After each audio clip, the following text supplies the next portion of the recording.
Hello, my dear student. I am Professor Harshal Nikam, Department of Electronics and Telecommunication, NIT Polytechnic, Nagpur.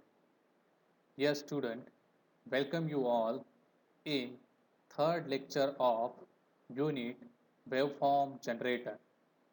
Dear student, today we will discuss about topic number 4.3, which is based on RC phase shift oscillator.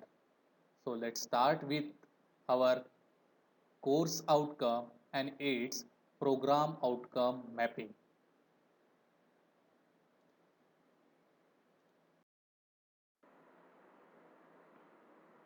This slide shows the course outcome for this chapter waveform generator.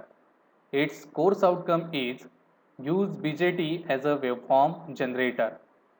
Bipolar junction transistor हमें as a waveform generator करके use करना है।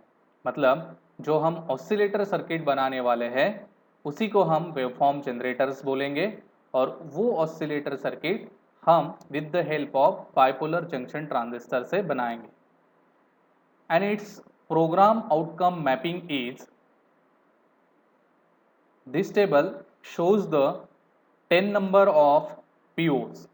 मतलब PO1 से लेके PO10 तक यहाँ पे हमारे डिसिप्लिन के रिलेटेड यानी हमारे ब्रांच इलेक्ट्रॉनिक्स एंड टेलीकम्युनिकेशन के रिलेटेड 10 नंबर ऑफ POs होते हैं।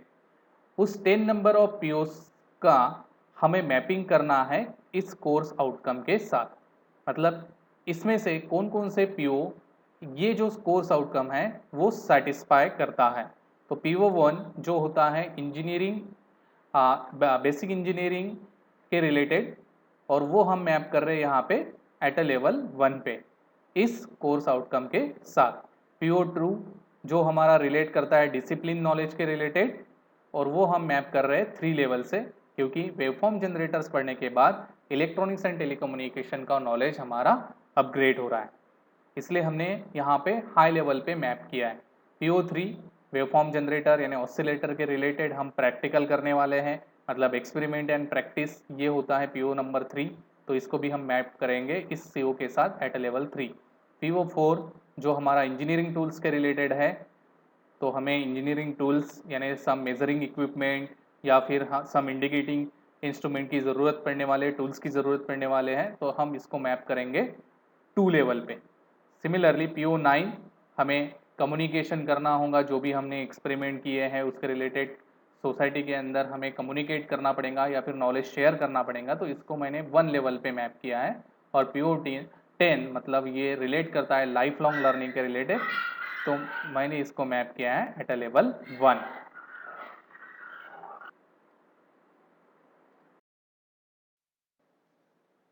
Here, this slide shows the learning outcome of our today's session. Means, after completing our today's session, you all are able to draw RC phase shift oscillator circuit. Means आप सभी लोग RC phase shift oscillator का circuit draw कर सकते हो। आज का lecture आपने अंडरस्टैंड अच्छी तरीके से किया, उसके बाद आप ये डायग्राम ड्रॉ कर सकते हो। Next, explain RC phase shift oscillator. आप RC फेज शिफ्ट ऑसिलेटर को अच्छी तरीके से एक्सप्लेन कर सकते हो। Right advantage and disadvantage of RC phase shift oscillator. RC phase shift oscillator में क्या एडवांटेज होते हैं और उसके डिसएडवांटेज क्या है, यह आज का लेक्चर कंप्लीट होने के बाद आपको अच्छी तरीके से अंडरस्टैंड हो जाएगा। And last, calculate frequency of RC phase shift oscillator. आप सभी को पता है, प्रीवियस लेक्चर में हमने डिस्कस किया है कि फेज शिफ्ट ऑसिलेटर यानी ऑसिलेटर सर्किट जो भी रहेगा वो एक पर्टिकुलर सिग्नल जनरेट करके हमें देता है। वो सिग्नल की फ्रीक्वेंसी हमें आज कैलकुलेट करना है।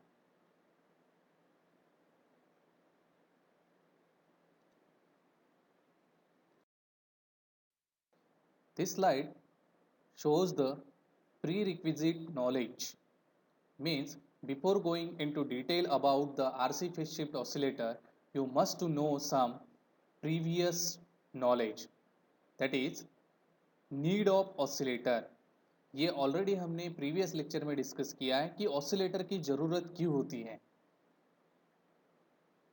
Next, types of feedback. Feedback यानी क्या होता है और फीडबैक के कौन से टाइप होते हैं। जैसे हमने फीडबैक मतलब आउटपुट में से कुछ अमाउंट ऑफ सिग्नल सिलेक्ट करके वो फिर से इनपुट के साथ मिक्स करना, इसको हम फीडबैक बोलते हैं। ये फीडबैक दो प्रकार के होंगे, एक पॉजिटिव और दूसरा निगेटिव। जनरली निगेटिव फीडबैक हम एम्पलीफायर के लिए यूज़ करते हैं और पॉजिटिव फीडबैक हम ऑसिलेटर के लिए यूज़ करते हैं। Next, block diagram of oscillator. ये भी टॉपिक हमने प्रीवियस लेक्चर में पढ़ा है।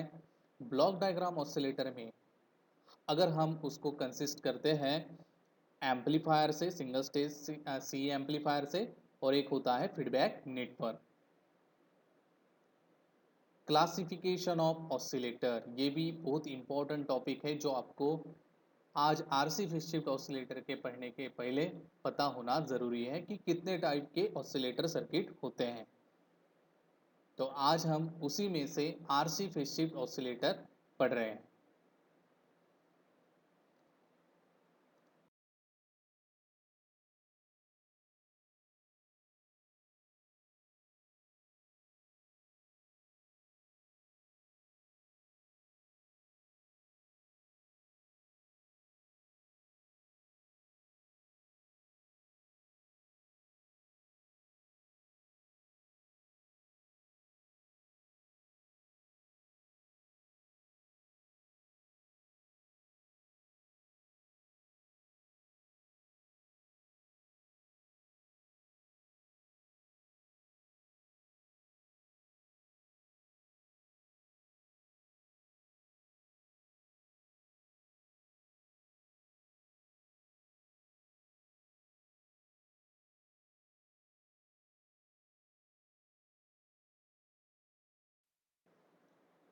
Now, here our today's topic, which is based on RC phase shift oscillator.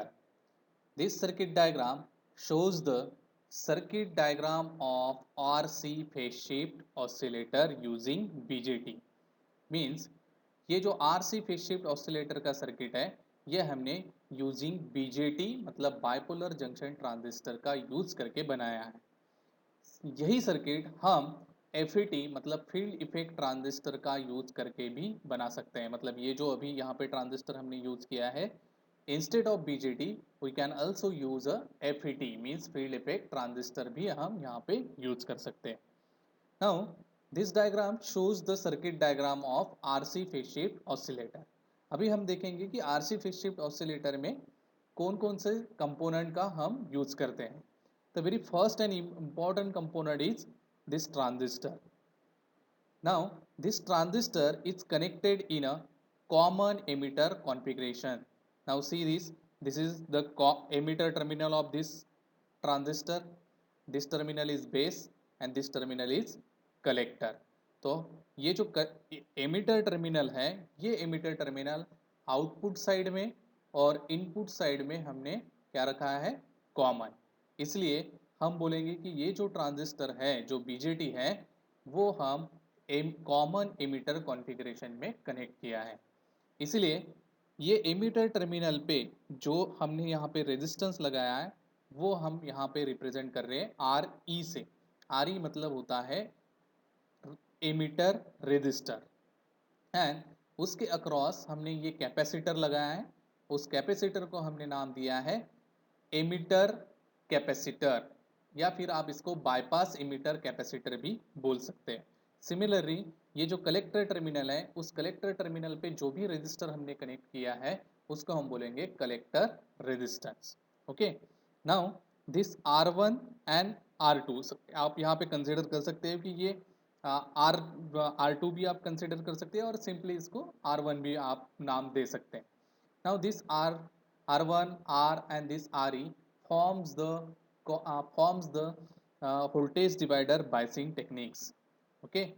Now this is our output coupling capacitor, जिसके माध्यम से हम यहाँ से आउटपुट ले रहे हैं, and this plus VCC is use for to bias this transistor, यानी इसको बायसिंग प्रोवाइड करने के लिए, डीसी वोल्टेज प्रोवाइड करने के लिए हमने यहाँ पे प्लस वीसीसी सप्लाई दिया है। आप एक चीज यहाँ पे नोट कीजिए कि बाहर से कोई भी इनपुट सोर्स से हमने यहाँ पे इस सर्किट को इनपुट नहीं दिया है। मतलब ऑसिलेटर सर्किट खुद होके आउटपुट जनरेट करता है। यही हमारी प्राइमरी रिक्वायरमेंट है ऑसिलेटर की। और हमने कंपैरिजन जब किया था एम्पलीफायर और ऑसिलेटर के बीच, उसमें हमने एक एक पैरामीटर मेंशन किया था, इनपुट सिग्नल। और इनपुट सिग्नल एम्पलीफायर में रिक्वायर्ड होते हैं, लेकिन ऑसिलेटर में there is no input signal. यहाँ पे कोई भी बाहर से हमने इनपुट सिग्नल नहीं दिया है। ओके, नाउ आप यहाँ पे जो ट्रांजिस्टर अपन ने यूज़ किया है वो एम्पलीफायर करके अपन यूज़ करेंगे, और यहाँ से कुछ पार्ट अपन ले रहे हैं और वो पार्ट हम फीडबैक नेटवर्क द्वारा फिर से इनपुट के साथ मिक्स कर रहे हैं। ओके, तो नाउ अभी जो फीडबैक नेटवर्क अपन ने यूज़ किया है वो अपन ने यूज़ किया है इस R और C से।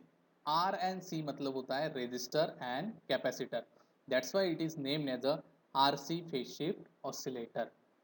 ओके, RC मतलब ये जो दो कंपोनेंट कैपेसिटर और रेजिस्टर हमने यूज किया है, इसलिए RC। नाउ अभी यहाँ पे R और C के टोटल 3 नेटवर्क हमने यहाँ पे यूज किए। सी, this C and R forms the one network, this C and R form second network, and this C and R forms third network. तो total 3 networks are connected in the feedback network. ये 3 network हमने feedback network करके यहाँ पे connect किया है। इसमें से हर एक नेटवर्क, मान लीजिए ये C और ये R, ये एक पहला नेटवर्क है। ये पहला network 60 degree phase shift generate करेगा। सिमिलरली ये जो सेकंड नेटवर्क है C और R का, ये भी 60 डिग्री फेज शिफ्ट जनरेट करेगा। और ये जो थर्ड नेटवर्क है C और R का, ये भी 60 डिग्री फेज शिफ्ट जनरेट करेगा। तो टोटल ये तीनों नेटवर्क मिला के टोटल जो फेज शिफ्ट जनरेट होंगी वो 60 प्लस 60 प्लस 60, तो total 180 degree phase shift generate होगी। और 180 डिग्री फेज शिफ्ट जो जनरेट करेगा वो है ट्रांजिस्टर। ओके, क्योंकि ये सिंगल स्टेज ट्रांजिस्टर है, मतलब ये भी 180 डिग्री फेज शिफ्ट जनरेट करेगा। तो 180 डिग्री सिंगल स्टेज सी एम्पलीफायर जनरेट करेगा, और बाकी बचा हुआ 180 डिग्री ये तीनों मिला के जनरेट करेंगे। तो अपनी जो कंडीशन है सस्टेन्ड ऑसिलेशन की, सस्टेन्ड ऑसिलेशन मतलब पूरा ऑसिलेशन जनरेट करना, यानी परफेक्ट ऑसिलेशन जनरेट करने की जो कंडीशन है कि इनपुट और फीडबैक सिग्नल में टोटल फेज शिफ्ट होना जरूरी है 360 डिग्री और 0 डिग्री।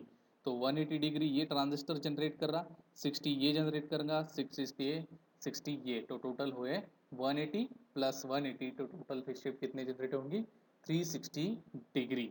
इसीलिए हम इस सर्किट को बोलते हैं RC फेज शिफ्ट ऑसिलेटर।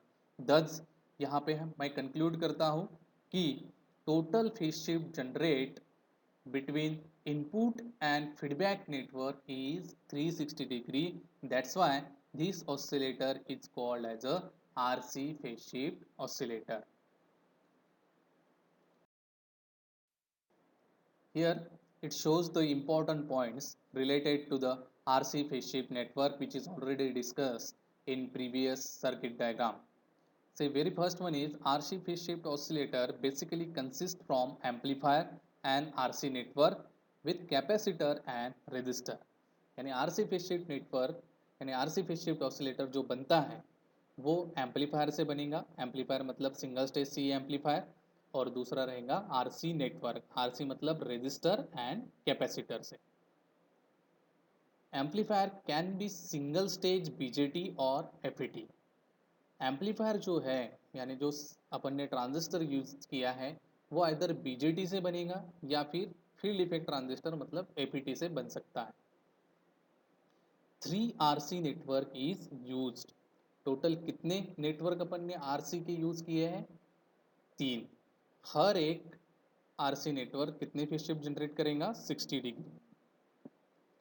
यहाँ पे मैंने मेंशन भी किया है कि 1 RC network generate 60 degree phase shift. Total 180 degree phase shift generates by RC network. तो टोटल कितने डिग्री फेज शिफ्ट जनरेट होंगी आरसी नेटवर्क के माध्यम से 180 डिग्री, और बाकी बचे जो 180 डिग्री फेज शिफ्ट जनरेट करेगा वो single stage amplifier, and 180 degree phase shift generated by single stage amplifier. Here also one of important points related to the RC phase shift oscillator. Therefore total phase shift between input and feedback signal is 360 degree. यानी input और feedback signal में total phase shift कितनी होंगी अभी 360 degree. Next is very important point which is related to the Barkhausen criteria which was already discussed in previous lecture. Product of feedback fraction and overall gain is greater than or equal to 1. यानी product जो रहेगा feedback fraction का यानी beta and उसके overall gain जो अपन represent करते हैं ए से, इन दोनों का प्रोडक्ट एक होना चाहिए यानी 1 होना चाहिए और उससे ज़्यादा होना चाहिए, मीन्स इज ग्रेटर देन और इक्वल टू 1. यानी जो बार्कसन क्राइटेरिया ने जो हमें सस्टेन्ड ऑसिलेशन की कंडीशन सजेस्ट की थी वो है एक 0 डिग्री या 360 डिग्री फेज शिफ्ट, और दूसरा प्रोडक्ट बीटा का और ओवरऑल गेन ए का ये प्रोडक्ट आइदर 1 होना चाहिए या फिर उससे ज़्यादा होना चाहिए. Hence the sustain oscillation will occur, तभी सस्टेन यानी परफेक्ट ऑसिलेशन हमें मिल सकता है.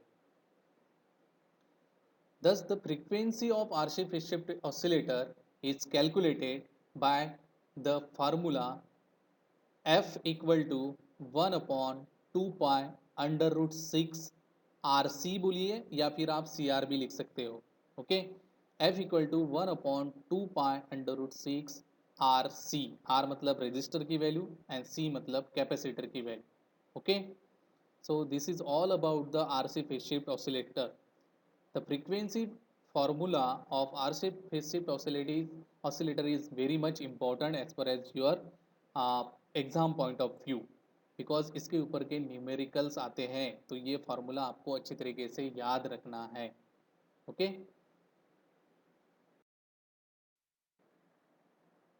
here this slide shows the advantage of RC phase shift oscillator. Very first advantage is that sine wave output can be obtain, यानी RC phase shift oscillator से जो भी output हमें मिलेगा उसका जो शेप रहेगा वेवफॉर्म का वो रहेगा sign.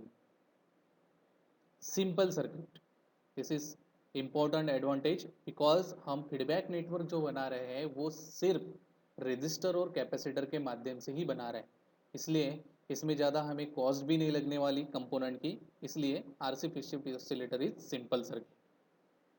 Use for audio frequency range, यानी जहाँ पे भी हमें ऑडियो इनपुट की ज़रूरत रहेगी उस जगह पे हम वो इनपुट इस आरसी फेज शिफ्ट ऑसिलेटर के माध्यम से दे सकते हैं. Next disadvantage, poor frequency stability, यानी जो भी फ्रिक्वेंसी रहेंगी हमें जो फेज शिफ्ट ऑसिलेटर से आउटपुट जो मिल रहा है उसकी जो फ्रिक्वेंसी रहेंगी वो स्टेबिलिटी उसकी पुअर रहेंगी, यानी वो स्टेबल यानी कांस्टेंट फ्रिक्वेंसी जनरली हमें नहीं मिल सकती है आरसी फेज शिफ्ट ऑसिलेटर से. Second, difficult to get variable frequency output, या और ये भी एक डिसएडवांटेज है कि हमें वेरिएबल फ्रिक्वेंसी आउटपुट नहीं मिलेगा आरसी फेज शिफ्ट ऑसिलेटर से. एक ही फ्रिक्वेंसी हम ले सकते हैं, उसको वेरी नहीं कर सकते यानी चेंज नहीं कर सकते.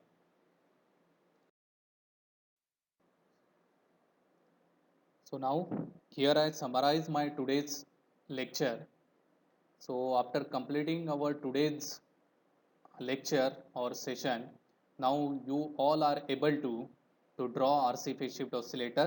तो आपको आज RC phase shift oscillator की सर्किट डायग्राम अच्छी तरीके से समझ में आई होंगी और आप उसको अभी अच्छी तरीके से ड्रॉ कर सकते हैं, क्योंकि ये क्वेश्चन आता है draw the RC phase shift oscillator circuit.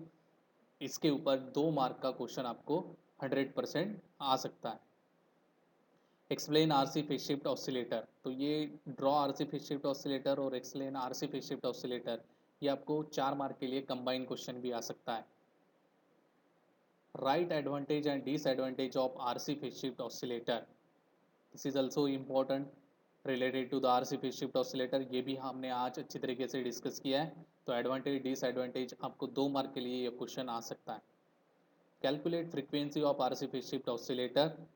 इसके ऊपर आपको जो फार्मूला हमने प्रीवियस स्लाइड में डिस्कस किया है वो फार्मूला अच्छी तरीके से यानी F equal to 1/2π√6 RC, RC बोलिए या फिर वहाँ पे CR लिखा है, ठीक है. तो रजिस्टर और कैपेसिटर मतलब RC. तो इसकी वैल्यू ऑलरेडी आपको प्रॉब्लम में दी रहेंगी. आपको सिंपली वो वैल्यू पुटअप करना है और उससे फ्रीक्वेंसी कैलकुलेट करना है. So that's all from my sides for today's session. Thank you so much for listening me very carefully for this today's session. In next lecture, we will discuss about the crystal oscillator. आज हमने जैसे RC phase shift oscillator के बारे में पढ़ा, तो next lecture में हम RC फेज शिफ्ट ऑसिलेटर के ऊपर से एक प्रॉब्लम लेंगे और नेक्स्ट टॉपिक हम पढ़ेंगे क्रिस्टल ऑसिलेटर के बारे में. Thank you so much and happy learning.